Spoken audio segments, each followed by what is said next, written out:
Pensionerlar iltimos bu gapni juda jiddiy qabul qiling. Sizga mana shu qog'ozga imzo qo'ying. Oddiy rasmiyatchilik deyishsa, o'qimasdan imzo chekmang. Bu masala har bir pensionerga, har bir pensionerning farzandiga va yaqinlariga tegishli. Chunki bitta imzo bilan siz pensiyangizni boshqa otidan boshqarishiga ruxsat berib qo'yishingiz, qarzga kafil bo'lib qolishingiz, bank kartangiz ustidan nazoratni yo'qotishingiz yoki o'zingiz bilmagan majburiyatni bo'yningizga olishingiz mumkin. Men bugun sizga aynan qaysi qog'ozlardan ehtiyot bo'lish kerakligini, qanday holatlarda imzo chekish mumkinligini, qaysi vaziyatlarda darhol to'xtash kerakligini oddiy tilda tushuntiraman. Kanalga hoziroq obuna bo'ling.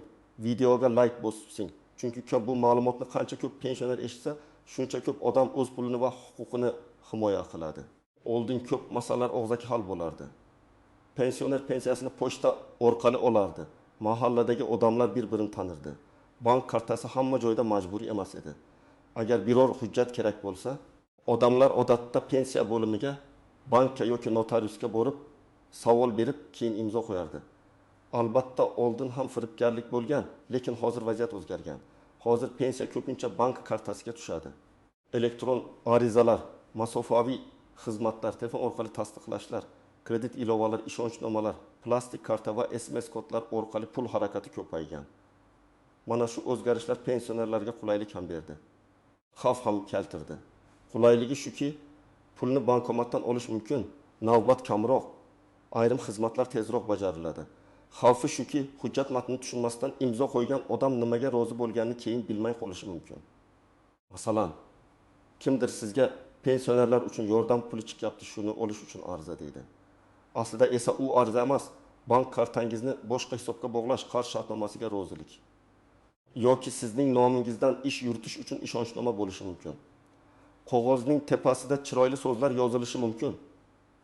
Lekin huquqiy kuch pastdagi banklarda bo'ladi. Men ekspert sifatida eng ko'p uchraydigan xatoni ko'raman. Odam qog'ozni kim olib kelganiga qarab ishonadi. Qo'shnim olib keldi, demak yaxshi, qarindoshim aytdi, demak xavfsiz, bankdagi xodim shoshiryapti, demak imzo qo'yish kerak deb o'ylaydi. Lekin qonun hujjatni kim tutqazganiga emas, siz imzo qo'yganingizga qaraydi. Imzo qo'yildimi? Demak siz matn bilan tanishdim va roziman degan ma'no paydo bo'ladi. Keyin men o'qimagandim. Menga boshqacha tushuntirishgandi. Ko'zoynagim yo'q edi deyish juda qiyin bo'ladi. Ba'zan sudda isbotlash mumkin, lekin bu vaqt asab, pul va dalil talab qiladi. Eng avvalo men sizga qaysi qog'ozga o'qimasdan imzo chekish mutlaqo xavfli ekanini aytaman. Birinchisi, ishonchnoma. Ishonchnoma degani siz boshqa odamga o'zingizning nomingizdan harakat qilish huquqini berasiz. Bu harakat oddiy bo'lishi ham mumkin, juda katta oqibatga olib kelishi ham mumkin. Masalan, faqat pensiyani olib berish uchun ishonchnoma boshqa. Bankdagi barcha hisob varaqlarini boshqarish, pul olish, ariza yozish, shartnoma tuzish uchun ishonchnoma boshqa. Farqi juda katta. Tasavvur qiling. Olim 8 yoshli pensioner opaga jiyani keladi va xola, pensiyangizni olishga yordam beraman, shunchaki ishonchnoma kerak deydi. Opa ko'zoynaksiz, shoshilib imzo qo'yadi. Hujjatda esa bank hisob varaqlarini boshqarish, pul mablag'larini olish, karta ochish, arizalar berish degan bandlar bo'ladi. Bir oy o'tib opa pensiyasidan 1.200.000 so'm tushganini biladi. Lekin bankomatdan olmoqchi bo'lsa pul qolmagan. Bankka borsa, ishonchli vakilingiz pulni olgan deyishadi. Mana shu yerda eng katta muammo boshlanadi. Agar ishonchnomada vakilga pul olish huquqi berilgan bo'lsa, bank o'z vazifasini bajargan hisoblanadi. Keyin opa jiyani bilan alohida nizolashish kerak bo'ladi. Ikkinchisi kredit yoki kafil bo'lish bilan bog'liq hujjatlar. Pensionerlar ko'pincha men kredit olmayapman-ku, faqat bolamga yordam beryapman deb o'ylaydi. Lekin kafil bo'lish ham jiddiy majburiyat. Agar asosiy qarzdor to'lamasa, bank yoki kredit tashkiloti pulni kafildan talab qilishi mumkin.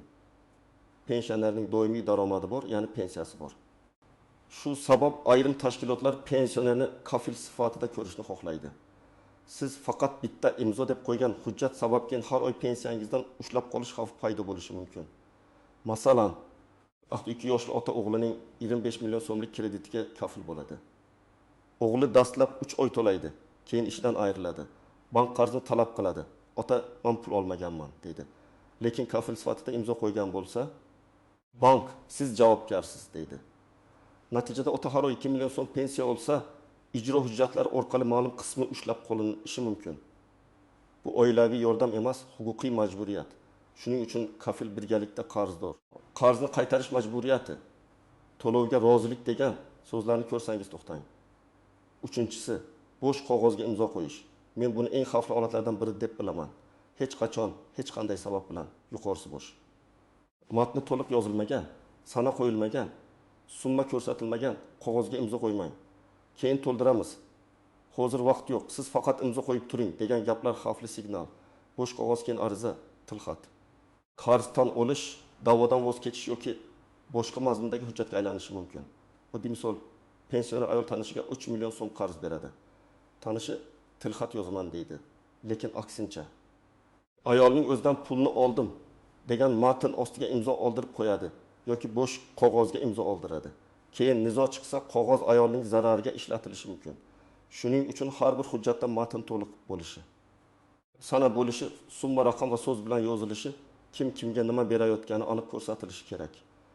To'rtinchisi, bank kartasi, SMS, kod va mobil ilova bilan bog'liq roziliklar. Hozir ko'p firibgarlar qog'ozdan tashqari telefon orqali ham harakat qiladi. Lekin ayrim holatda ular qog'oz ham oldiradi. Masalan, kartangizni yangilash uchun ariza, pensiyani tezroq tushirish uchun rozilik, kompensatsiya olish uchun anketa deb hujjat ko'rsatishadi. Sizdan pasport ma'lumoti, karta raqami, telefon raqami, imzo so'rashadi. Keyin telefoningizga kod keladi. Shuni aytib yuborsangiz, pulingiz ketishi mumkin. Qog'ozdagi imzo firibgarga bu odam rozilik bergan degan ko'rinish yaratishi mumkin. Kimlar ayniqsa ehtiyot bo'lish kerak? Birinchi navbatda yolg'iz yashaydigan pensionerlar. Chunki firibgarlar ko'pincha yolg'iz odamni tanlaydi. Atrofida maslahat beradigan farzand yoki yaqin yo'qligini biladi. Ikkinchi guruh, sog'lig'i sabab hujjatni yaxshi o'qiy olmaydigan, ko'zi yaxshi ko'rmaydigan yoki eshitishi past pensionerlar. Uchinchi guruh, kredit, kommunal qarz, aliment yoki boshqa moliyaviy bosim ostida yurgan oilalarda yashaydigan pensionerlar. Ba'zan yaqinlar ham yomon niyatda bo'lmasligi mumkin, lekin ota-onam imzo qo'yib bersa, ish bitadi deb ularni xavfga qo'yadi. Kimlar kamroq xavotir qilishi mumkin? Agar siz hujjatni rasmiy idorada, masalan bank filialida, pensiya bo'limida, notariusda yoki davlat xizmatlari markazida o'qib, tushunib, nusxasini olib imzo qo'yayotgan bo'lsangiz, xavf ancha kamayadi. Lekin bu ham umuman xavf yo'q degani emas. Rasmiy joyda ham shoshmaslik kerak. Xodim sizni shoshirsa, men hujjatni o'qib chiqaman. Kerak bo'lsa farzandim yoki yurist bilan maslahatlashaman deyishga to'liq haqqingiz bor. Endi istisnolar va ko'pchilik bilmaydigan nozik jihatlarni tushuntiraman. Har qanday imzo yomon emas. Pensioner hayotida imzo kerak bo'ladigan qonuniy holatlar juda ko'p. Masalan, pensiya tayinlash, qayta hisoblash, karta ochish, yashash manzilini tasdiqlash, sanatoriy yo'llanmasi, ijtimoiy yordam, kompensatsiya, kommunal imtiyozlar uchun ariza topshirishda imzo kerak bo'lishi mumkin.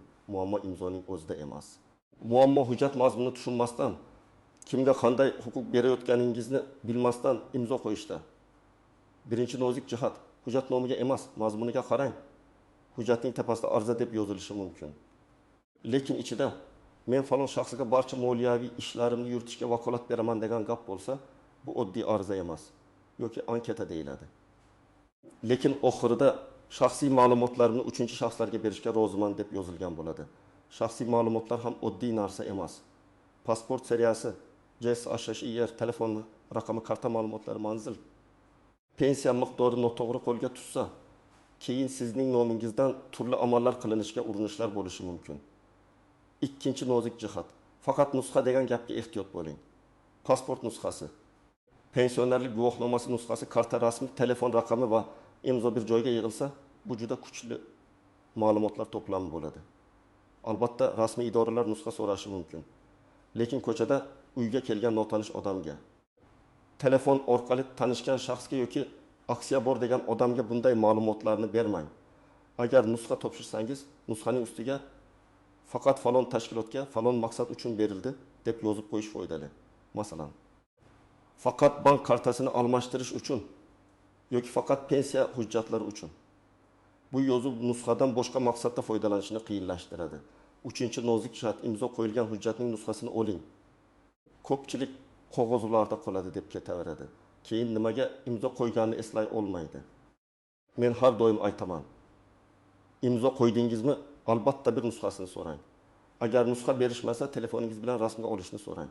Agar rasmga olishga ham ruxsat berishmasa, bu o'zi xavf belgisi. Qonuniy va halol jarayonda odam imzolagan hujjat mazmunini bilishdan mahrum qilinmasligi kerak. 4-nozik jihat, sana va summa bo'sh qolmasin. Hujjatda summa degan joy bo'sh bo'lsa, keyin yozamiz deyishsa, imzo qo'ymang. Sana bo'sh bo'lsa ham imzo qo'ymang. Noto'g'ri yozilgan bo'lsa, tuzatmasdan imzo qo'ymang. Chunki hujjatdagi kichik bo'sh joy keyin katta nizoga sabab bo'ladi. Masalan, siz 5 ming so'm yordam pul oldim deb o'ylaysiz. Lekin hujjatda keyin 5 million so'm qarz oldim deb yozilishi mumkin. Raqamlar yoniga so'z bilan ham yozilishi kerak. 500 ming so'm, 500 ming so'm. Bu oddiy ehtiyot chorasi, lekin juda muhim. 5-nozik jihat. Notarial hujjat ham har doim xavfsiz degani emas. Notarius hujjatni tasdiqlaydi, shaxsni aniqlaydi, ayrim hollarda mazmunni tushuntiradi. Lekin agar siz o'zingiz keng vakolatli ishonchnomaga rozi bo'lsangiz, keyin men o'ylamagandim deyish qiyin bo'ladi. Notariusga borganda men faqat pensiyamni bir oyga olib berish huquqini bermoqchiman, boshqa hech narsa emas deb aniq ayting. Ishonchnomada muddat, vakolat doirasi qaysi tashkilotda, qaysi amal uchun berilayotgani aniq yozilsin. Barcha idoralarda barcha ishlarni yuritish kabi keng jumlalar pensioner uchun xavfli bo'lishi mumkin. 6-nozik jihat, oila ichidagi hujjatlar ham hujjat. Farzand, kelin, kuyov, nabira yoki qarindosh olib kelgan qog'ozni ham o'qish kerak. Men oila ichida ishonch bo'lmasin demayman. Lekin pul va huquq masalasida aniqlik bo'lsa, keyin oila ham buzilmaydi, nizolar ham kamayadi. Masalan, o'g'il uy ta'miri uchun kredit olaman. Ota, siz kafil bo'lib turing deydi. Ota rozi bo'lsa ham oylik to'lov qancha, umumiy qarz qancha, kechiksa nima bo'ladi, kafildan qachon talab qilinadi, bularni bilish shart. Yaqin odam bo'lgani uchun hujjatning oqibati yo'qolib qolmaydi. 7-nozik jihat. Pensiya qayta hisoblanishi yoki imtiyozlar bo'yicha arizalarni diqqat bilan o'qing. Ba'zan pensioner bir imtiyozga ariza beraman deb boshqa to'lovdan voz kechish mazmunidagi hujjatga imzo qo'yishi mumkin. Har doim men nimani so'rayapman, nimadan voz kechyapman, bu ariza qaysi to'lovga ta'sir qiladi deb savol bering. Agar sizga bu oddiy forma deyishsa, baribir o'qing. Oddiy forma ham huquqiy oqibat keltiradi. Endi aniq qadamlarni aytaman. Birinchi qadam, hujjatni oxirigacha o'qing. Ko'zingiz yaxshi ko'rmasa, ko'z oynak taqing. Yaqin odamdan ovoz chiqarib o'qib berishini so'rang. Xodim shoshirsa ham, men imzo qo'yishdan oldin o'qib chiqaman deng. Bu qo'pollik emas, bu sizning huquqingiz. Hujjatda tushunmagan so'zlaringiz bo'lsa, izoh talab qiling. Vakolat, majburiyat, rozilik, kafil, undiruv, shaxsiy ma'lumotlar, 3-shaxs, voz kechaman degan so'zlar bo'lsa, ayniqsa ehtiyot bo'ling. Ikkinchi qadam, kimga imzo qo'yayotganingizni aniqlang. Hujjat qaysi tashkilotniki? Tashkilotnoma, manzili, stiri, telefon raqam bormi? Siz bilan gaplashayotgan odamning lavozimi va ismi nima? Agar uyga kelgan bo'lsa, xizmat guvohnomasini ko'rsatsin. Mahalladan keldim, bankdan keldim, pensiya bo'limidan keldim degan gapning o'zi yetarli emas. Rasmiy xodim bo'lsa, shaxsni tasdiqlashdan qo'rqmaydi. 3-qadam, hujjatning nusxasini oling. Agar imzo qo'ysangiz, o'sha zahoti nusxa yoki rasmi kerak. Keyin uyga kelib farzandlaringizga yoki ishonchli odamga ko'rsating. Agar nizo chiqsa, aynan shu nusxa sizga yordam beradi. Men nimaga imzo qo'yganman degan savolga javob bo'lmasa, o'zingizni himoya qilish qiyinlashadi. 4-qadam, hech qachon bo'sh joy qoldirmang. Bo'sh satrlar bo'lsa, chiziq tortilsin. Summa bo'lsa, raqam va so'z bilan yozilsin. Sana qo'yilsin. Hujjat bir necha bet bo'lsa, har bir betni ko'rib chiqing. Ba'zan birinchi bet oddiy ko'rinadi. Asosiy majburiyatlar 2 yoki 3-betda bo'ladi. Oxirgi betga imzo qo'yib, oldingi betlarni o'qimaslik katta xato. 5-qadam, shubha bo'lsa, imzo qo'ymang va vaqt so'rang. Men maslahatlashib kelaman deyish uchun sizga hech kim jarima solmaydi. Agar kimdir hozir imzo qo'ymasangiz pulingiz kuyadi, bugun oxirgi kun, hech kimga aytmang, tezroq qiling deb bosim qilsa, bu juda jiddiy xavf belgisi. Halol hujjat odatda yashirincha va shoshilinch imzolatishga muhtoj bo'lmaydi. 6-qadam, rasmiy joylarga murojaat qiling. Pensiya bilan bog'liq savol bo'lsa, tuman pensiya bo'limiga yoki ijtimoiy himoya organlariga boring. Bank kartasi bo'yicha savol bo'lsa, faqat bank filialiga yoki bankning rasmiy telefon raqamiga murojaat qiling. Kredit yoki kafil masalasi bo'lsa, shartnomani uyga olib borib, farzandlaringiz yurist yoki huquqiy maslahat beradigan markaz bilan ko'rib chiqing. Notarial hujjat bo'lsa, notariusga matnni menga oddiy tilda tushuntirib bering deb ayting. 7-qadam. Pasport va karta ma'lumotlarini himoya qiling. Pasportingizni begona odamga berib yubormang. Karta raqami, amal qilish muddati, orqa tarafdagi kod, SMS kod hech kimga aytilmaydi. Bank xodimi ham SMS kodni so'ramasligi kerak. Agar telefoningizga kod kelib, kimdir uni aytishni so'rasa, suhbatni darhol to'xtating. Bu qog'ozga imzo qo'yish bilan bir xil darajada xavfli bo'lishi mumkin. 8-qadam. Agar allaqachon shubhali hujjatga imzo qo'ygan bo'lsangiz, kutib o'tirmang. Darhol hujjat nusxasini toping. Qaysi tashkilotda imzolanganini aniqlang. Bank kartangizni tekshiring. Kerak bo'lsa kartani bloklang. Bankka borib, oxirgi operatsiyalar bo'yicha ko'chirma oling. Agar ishonchnoma bergan bo'lsangiz, uni bekor qilish tartibini notariusdan so'rang. Agar firibgarlik alomati bo'lsa, ichki ishlar organlariga ariza bering. Arizada qachon, qayerda, kim bilan, qanday hujjat imzolaganingizni, qanday zarar ko'rganingizni aniq yozing. Dalil sifatida hujjat nusxasi, SMSlar, qo'ng'iroqlar ro'yxati, bank ko'chirmasi, guvohlar ma'lumotini qo'shing. 9-qadam. Oilada oldindan kelishib oling. Pensioner ota-onangiz bo'lsa, ular bilan hurmat bilan gaplashing. Hech qanday hujjatga o'qimasdan imzo qo'ymang. Bizga ko'rsating deb tushuntiring. Lekin ularni qo'rqitmang. Ularning mustaqilligini kamsitmang. Maqsad nazorat qilish emas, himoya qilish. Pensionerning o'zi ham farzandlariga men shubhali qog'oz bo'lsa, avval sizlarga ko'rsataman deb aytib qo'ysa, ko'p muammolar oldi olinadi. 10-qadam. Imzo qo'yishdan oldin o'zingizga 3 ta savol bering. Birinchi savol: men bu hujjat bilan nimaga rozi bo'lyapman? Ikkinchi savol: bu hujjat menga pul, qarz, pensiya, uy-joy yoki bank kartam bo'yicha qanday majburiyat yuklaydimi? Uchinchi savol: men bu hujjatning nusxasini oldimmi? Agar shu 3 savolning bittasiga ham aniq javob bera olmasangiz, imzo qo'ymang. Bugun men sizga eng muhim narsani tushuntirdim. Pensioner uchun eng xavfli qog'oz bu o'qilmagan, tushunilmagan, bo'sh joylari bor yoki shoshilinch imzo olatilayotgan qog'oz. Ishonchnoma, kredit, kafil bo'lish, bank kartasi, shaxsiy ma'lumotlar va pensiya bilan bog'liq har qanday hujjatni albatta diqqat bilan o'qing. Imzo qo'yishdan oldin vaqt so'rashga, savol berishga, nusxa olishga, maslahatlashishga to'liq haqqingiz bor. Bitta ehtiyotkorlik bir necha million so'm pulingizni, pensiyangizni va tinchligingizni saqlab qolishi mumkin. Sizningcha pensionerlarni eng ko'p qaysi hujjatlar bilan aldashadi? Izohlarda yozib qoldiring. Boshqalar ham sizning tajribangizdan foydalansin. Videoga like bosing, kanalga obuna bo'ling va bu ma'lumotni ota-onangizga, bu bobolaringizga, qo'shnilaringizga albatta yetkazing.